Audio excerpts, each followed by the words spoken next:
champagne, monsieur? Merci. Madame? Vous auriez du jus de tomate bio, si possible. Non. Tenez. Désolé. Non, mais je bois pas d'alcool. Bonne soirée, monsieur. Merci. Mais- On s'en fout, on se fout dans la masse.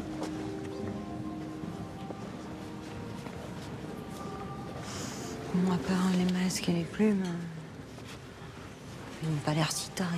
Enfin, Ben, c'est pas des tarés. Juste des passionnés d'art. Sauf que c'est un art un peu spécial, c'est tout. peu spécial.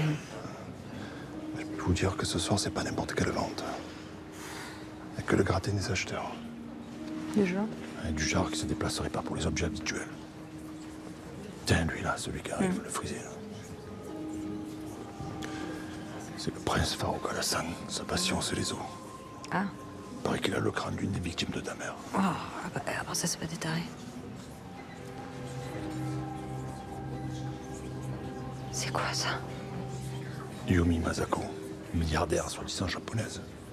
Une des plus grandes acheteuses au monde. Elle vendrait ses enfants pour une meurtre d'habillard qui lui plaît. Japonaise. Ouais.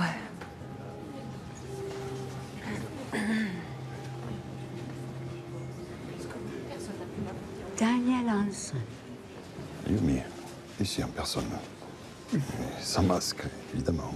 L'anonymat ne fait pas partie de mes principes. Oh, je sais.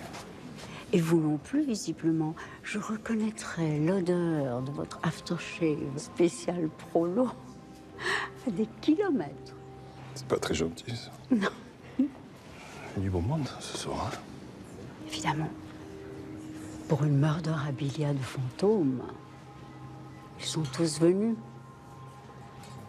J'aurais moi-même quitté mon propre accouchement pour être là. C'est qui, fantôme? Excusez-moi.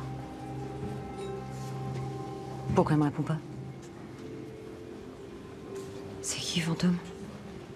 Hein? Qu'est-ce qu'il a fait? Vous savez quoi? On devrait partir, c'est trop dangereux ici. Quoi? Qu'est-ce qui vous arrive? C'est trop dangereux, je me dis que c'est trop dangereux. Il serait plus dangereux que tout à l'heure. Qu'est-ce qui se passe? Ok, ça devrait pas tarder à commencer. Je vous rappelle que le commissaire-priseur doit être pris vivant. Tous les hommes sont en place. Mais personne ne bouge une oreille tant que Delcourt n'a pas donné le signal. Ok, bien reçu.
Mesdames et messieurs, ladies and gentlemen, chers amis, bienvenue à la 47e vente aux enchères de Murderabilia.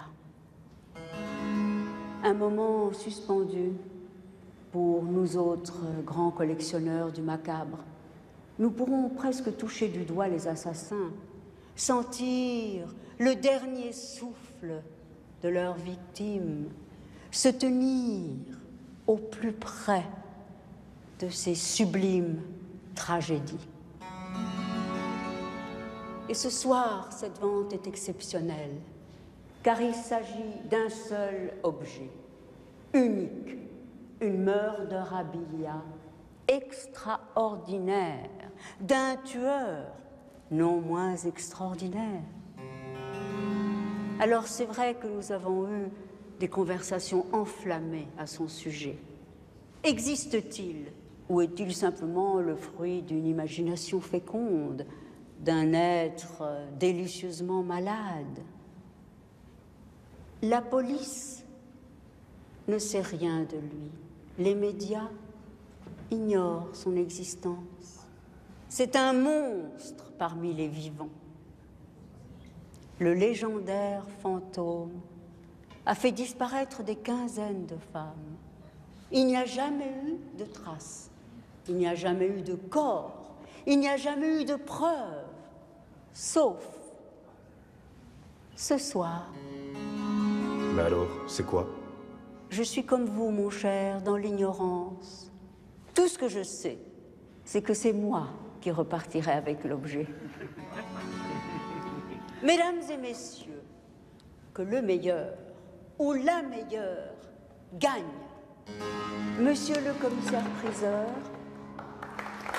Si vous l'arrivez, préparez-vous pour entrer, monsieur. Vous me recevez? Allô? Vous me recevez? Fauvel pour Beaumont, ça traîne un peu, là, commissaire. On devrait peut-être intervenir, non? Non, on ne bouge pas, on attend le signal de Delcourt. Mais que les forces d'assaut se tiennent prêtes.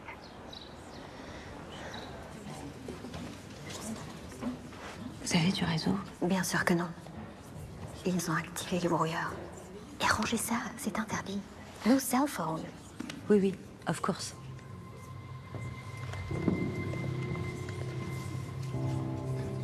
J'ai besoin de vous. Quoi? Faut que vous sortiez prévenir les autres. Je dois garder le suspect en visuel. Une minute, attendez.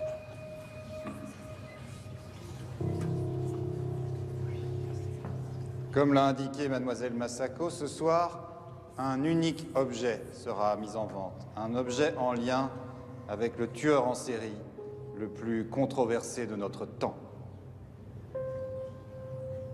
La preuve formelle que Fantôme existe. Fantôme.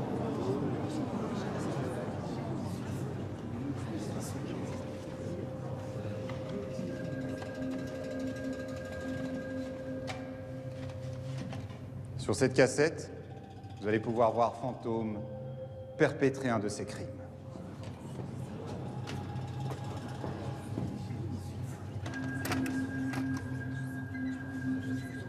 Delcourt, vous m'entendez? Vous en êtes où? Delcourt.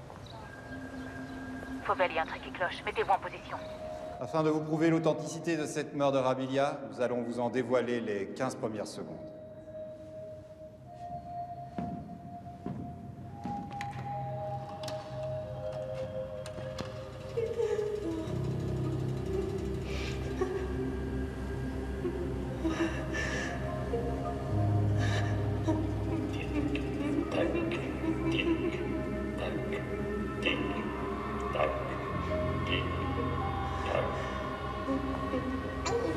J'y vais.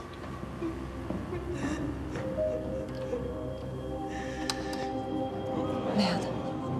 Maintenant, si vous le permettez, je déclare officiellement la séance ouverte. Les enchères commencent à 300 000 euros. 300 000 euros.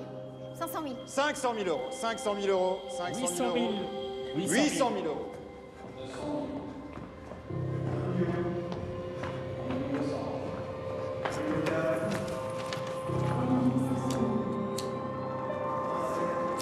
$2 millions. 2 millions. 2 millions de vent, 2 millions de vent. 3 millions. 3 millions. 3 millions. Qui dit mieux? 3 millions 5. 3 millions 5. 3 millions 5 une fois. 3 millions.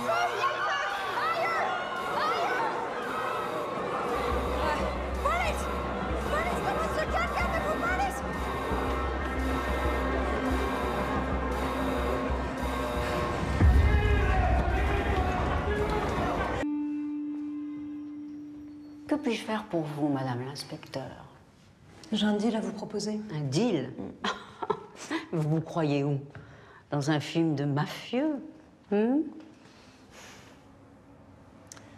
sais que vous avez des infos sur Fantôme. J'en ai besoin et c'est urgent. Ah non, j'ignore complètement. Oui, bien sûr, vous savez pas de quoi je parle. Non. Je connais la musique. J'ai accompagné Daniel Hansen hier soir à la vente. Si c'est un piège de la police, il est grossier. Presque autant que la manière que vous avez de vous exprimer. C'est pas un piège. Je suis pas venue les mains vides.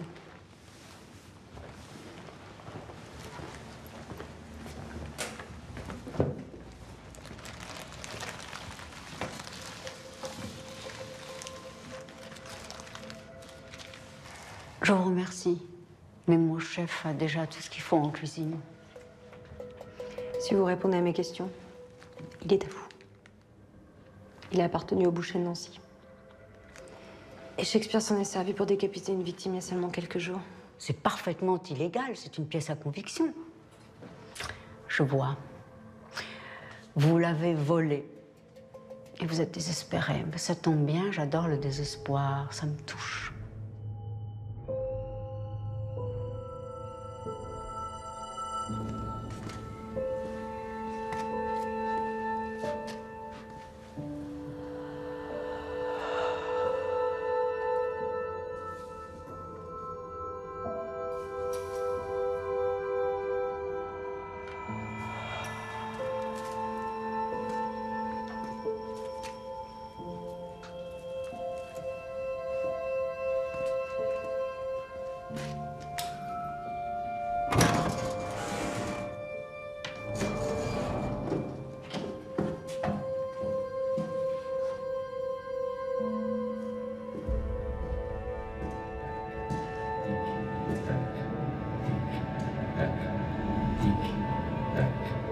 Parlez-moi un peu de ce couteau.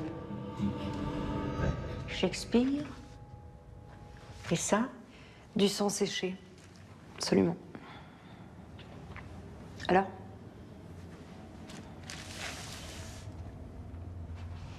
Bon, écoutez, tout ce que je sais, c'est qu'à l'époque, Fantôme écrivait sur un forum secret de passionnés du crime.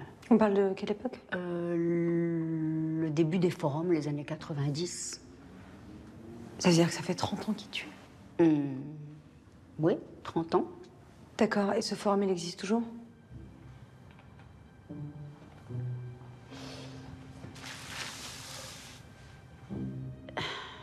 Non, madame l'inspectrice. On a tous migré vers le dark web et tous les forums y ont été transférés.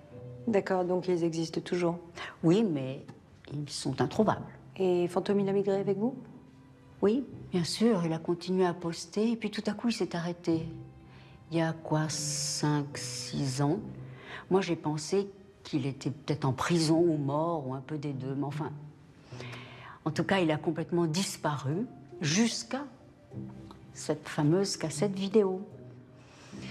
Et ce forum, comment je fais pour le trouver? Vous ne pouvez pas, il vous faut l'adresse exacte. Ah oui.